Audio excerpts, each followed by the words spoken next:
ఇవాళ తెలంగాణ రాష్ట్రం అంతా ఎస్ మేము పోరాడుతా ఉన్నాం, ఈ ప్రజలకు జరుగుతున్న అన్యాయాలు బయట పెడతా ఉన్నాం, మాకు రాగాల్సినటువంటి వాటా గురించి మాట్లాడుతా ఉన్నాం, ప్రభుత్వాన్ని నిలదీస్తా ఉన్నాం.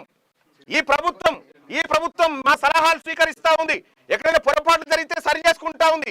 ఈ ప్రభుత్వాన్ని మేము ప్రభుత్వంతో పోరాడుతా ఉంటే నీకేం బాధమ్మా? నీకు ఉనికి కావాలంటే మీ నాయన దగ్గర అడుక్కొచ్చుకో. బీసీ నాయకుల మీద, బీసీ నాయకత్వం మీద దాడులు చేస్తే నీకు ఉనికి వస్తుంది అనుకుంటే అది నీ భ్రమ.